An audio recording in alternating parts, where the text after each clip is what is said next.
Ministria e Shëndetësisë dhe Mbrojtjes Sociale edhe këtë vit ka marrë masa për të garantuar një sezon turistik të sigurt dhe të shëndetshëm për pushuesit dhe turistët e huaj, të cilët do të zgjedhin vendin tonë për të kaluar pushimet verore. Ministria e Shëndetësisë dhe Mbrojtjes Sociale Albana Koçiu së bashku me Ministrin e Turizmit dhe Mjedisit, Mirela Kumbaro, prezantua në Berat programin e qendrave shëndetësore verore, përfshirë qendrën e re shëndetësore në Kalan e Beratit. Nga 1 qershori deri në 31 shtator do të kemi plot 36 qendra shëndetësore sezonale, të cilat, ashtu siç e thash, do jenë të vendosura përgjatë gjithë Shqipërisë nga veriu në jug. Dhe do doja këtu të theksoja faktin që nëse ne nuk do të ishim të koordinuar mirë, ashtu siç tregoi eksperjenca e viteve të kaluara, ne nuk do të kishim mundësinë që t'i shërbenim kujdo që ka nevojë për një shërbim shëndetësor, prandaj fal koordinimit jashtëzakonshëm të strukturave të Ministrisë së Shëndetësisë, duke nisur këtu nga urgjenca kombëtare mjekësore me shërbimin e saj, nga operatori i kujdesit shëndetësor, me procesin e seleksionimit dhe të rekrutimit të punonjësve që do të ofrojnë shërbim pranë qendrave shëndetësore verore, nga Instituti i Shëndetit Publik dhe nga Inspektorati Shtetëror Shëndetësor, janë të gjitha struktura të cilat sbashku me spitalet rajonale, sbashku me spitalet bashkiake, por dhe me qendrat shëndetësore kryesore, do të koordinohen dhe do të bashkëpunojnë me qëllim që të ofrojmë shërbim shëndetësor për kudo që ka nevojë. Ministri e Turizmit dhe Mjedisit Mirela Kumbaro tha se në Shqipëri kemi pritur 5 milion vizitorë ose 1 milion më shumë se viti 2023. Ndërkohë për këtë vit, krahasuar me të njëjtën periudhë të një viti më parë, nga 1 janari deri në 30 prill, kemi 7 deri në 8% më shumë vizitorë. E kemi nisur përvojën e qendrave shëndetësore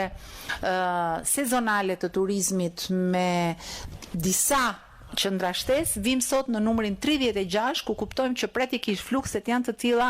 edhe në për qendrat trashëgimisë kulturore, janë të tilla edhe në për male, janë të tilla edhe për në zonat natyrore. Mjafton të them që vitin e kaluar vetëm në zonat e mbrojtura natyrore në Shqipëri kemi pritur 5 milion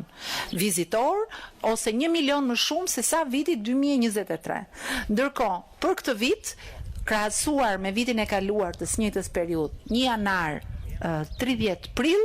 kemi 7 deri 8% më shumë vizitorë të huaj se sa e njëjta periudhë e vitit kaluar, i cili vit i kaluar u mbyll me 12 milion vizitorë të huaj, po ndërkohë ne jemi dhe po aq vetë që pushojmë dhe lëvizim në për territor, pra nuk po i llogarisim çka kemi brenda shtëpisë.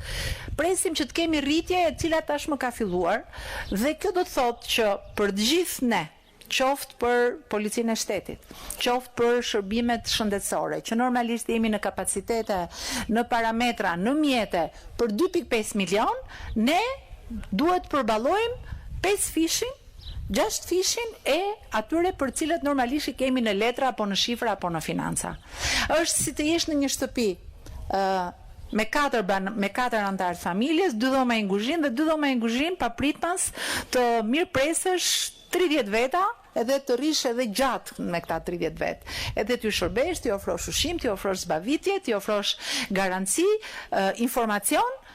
ne në emër të mikpritjes dhe të mobilizimit, por sidomos në emër të bindjes që kemi, që industria jonë më e rëndësishme është turizmi,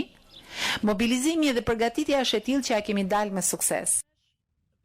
Me nisjen e sezonit turistik 2025, në të gjithë vendin janë hapur 36 qendra shëndetësore verore, që do të jenë në shërbim të qytetarëve 24 orë në 7 ditë të javës. I gjithë sistemi shëndetësor nga Thethi në Ksamil do të jetë në gatishmëri përgjatë sezonit veror për të garantuar ofrimin e shërbimeve në kohë dhe sa më pranë turistëve.